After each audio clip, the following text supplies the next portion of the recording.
সাগরপাড়ার সাহেবনগর বাজার এলাকায় গভীর রাতে বিধ্বংসী আগুনে পুড়ল দুটি বাড়ি। আগুনের গ্রাসে দুটি পরিবারের সর্বস্ব পুড়ে গিয়েছে। যদিও ক্ষতিগ্রস্ত পরিবারের পাশে থাকার আশ্বাস দিয়েছে ব্লক প্রশাসন। বিশেষজ্ঞ চিকিৎসকদের সম্মিলিত প্রয়াস, চরক ও Jivak Square Diagnostic and Research Centre speciality ও মাল্টি স্পেশালিটি পরিষেবা নিয়ে এবার আপনাদের শহরে উন্নত ল্যাবরেটরি, সিটি স্ক্যান, ইমেজিং পরীক্ষা সহ বিভিন্ন পরীক্ষা করা হয়। যোগাযোগ 7477799962, 7477799963। গভীর রাতে সাগরপাড়ার সাহেবনগর বাজার এলাকায় বিধ্বংসী আগুনে পুড়ল পরপর দুটি বাড়ি। আগুনের সব হারিয়ে দিশেহারা পরিবারের সদস্যরা।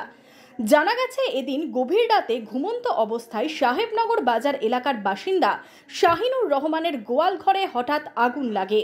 সেই আগুন ছড়িয়ে পড়ে ঘরেও। ভয়াবহ আগুন পাশে তসলিমা বিবির বাড়িতেও ছড়িয়ে পড়ে।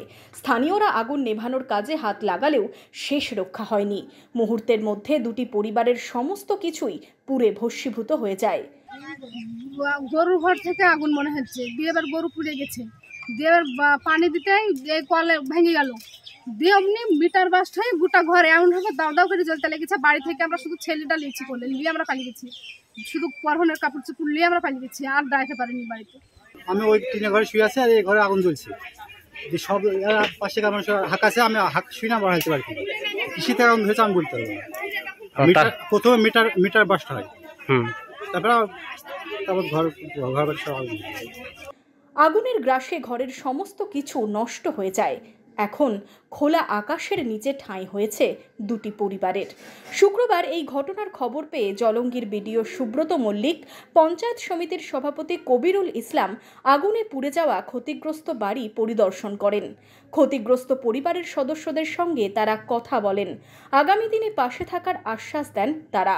তারপরেই বিডিও সাহেবকে জানালাম বিষয়টা। বিডিও সাহেব আমি দুজনে আসলাম, নিজে চোখেই দেখলাম যে খুব ক্ষয়ক্ষতি হয়েছে।